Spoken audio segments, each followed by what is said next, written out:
Okay, Kate Forbes, what would you say to those MSPs who are still undecided about what to do this evening? I think I would urge them to heed the voices of doctors and nurses who came out at the end of last week urging MSPs not to support the bill.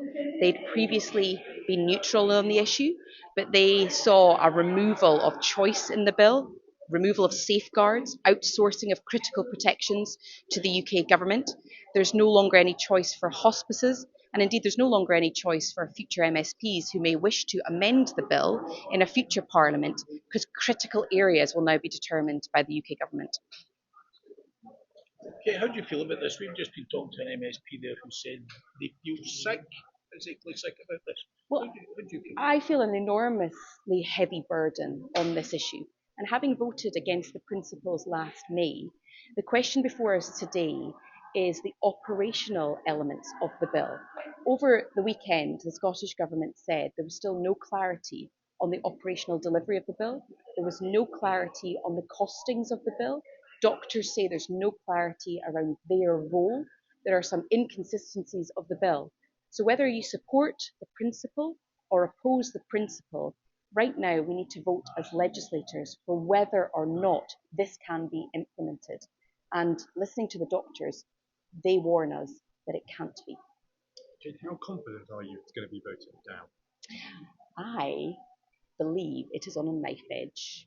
I know that there are many colleagues who are weighing up the issues over the course of this afternoon, who will be listening to the debate and who will then vote at decision time based on what they have heard.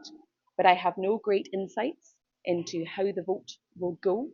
I obviously hope that MSPs will heed the calls from doctors and nurses not to support this particular bill. You won't be in government to deliver this if it goes ahead, but are you worried about how a future government will deliver it? Is it inevitable that it will end up in the courts? Well, there's a few points I would make. First of all, there's no clarity what the UK government will do around the core protections and regulations for doctors and nurses. That can only be explored if the bill passes without MSP's input. So there will be very little scrutiny around the Section 104 element. Secondly, the Scottish Government, in their neutral analysis, said that there is still no clarity on the operational delivery or what the costs will be, particularly after the amendments, and that inevitably that will result in some reprioritisation when we know that all parts of the budget are already committed. And thirdly, there has been a call over the last few months for improvements to palliative care and equity of access to palliative care. I think MSPs should focus in on that, ensuring that there is no unequal access to palliative care at the end as a priority. And these concerns about deliverability, is that, are you hearing that impacting on any of your SNP colleagues that maybe back the general principle? Are they concerned about how this will be delivered? Well, I think many of us are concerned about how it will be delivered. You're absolutely right to say that if the bill passes, then it becomes a question for government in terms of implementation and delivery. And yet in the bill, there are still very significant gaps in what it means for doctors, for example, with one amendment suggesting a doctor could help a patient ingest a substance and another amendment saying that they cannot help a patient. So doctors have highlighted some of those gaps and grey areas for them. And when I asked the question last week, I was informed that that would be a question for the courts to determine. And I think at this point, doctors and nurses do need clarity. Some of the supporters of the bill would say that you're maybe fear-mongering here a little bit, that actually Section 104 orders are fairly routine, we do them all the time, the Scottish Government going to agree with me, and the UK Government going to agree with it, so actually this isn't really a concern at all. This is setting a huge precedent for Section 104 orders. Prior to this, as I understand it, Section 104 orders were largely in place either prior to or at the beginning of the introduction of a bill. They nearly always apply to very technical areas.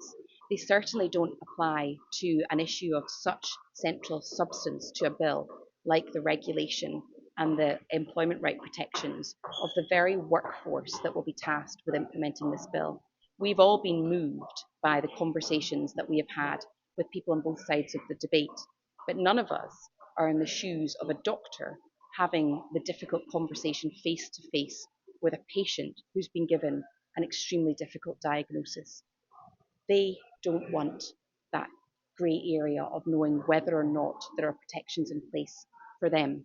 And MSPs, if the bill passes, will no longer be able to scrutinise what protections are in place for the very people tasked with implementing the bill. A majority of Scottish people, a majority of your constituents want this bill, want us to die in some form. Not this bill, they want us to die in some form. It's not your job then to make that happen. Well, actually, if you look at some of the polling, if you look below those headline figures, what you find is that when people understand what the implications are, they are far less supportive of it. But what I have heard loud and clear is how keen MSPs are to get equity of access to palliative care, to make sure that all communities are served with the highest standard of palliative care when they need it. There are wonderful hospices all around the country doing that, and we need to work together collaboratively. It's the one area of consensus in this bill, actually, to make sure that this leads to an improvement in palliative care. Is that not a damning indictment of 20 years of the SNP if we don't have equity practice? Well, I obviously am very much speaking on a personal basis and not on behalf of government, and I'm reluctant at this stage to get into the party politics because I think that last week it didn't serve anybody by getting into that. What I want to see is that consensus right across Parliament for the delivery of quality palliative care. Kate, can I ask, if this That's bill one of the gets main passed by 1 or 2 votes tonight, is it tenable it can go ahead? Well, in terms of the complexity of the bill, there's so much that still needs to be resolved that if it's only 1 or 2 votes, that leads to big question marks about how a future Parliament will have the consensus to deliver it. And therefore, I think it's absolutely right to raise concerns.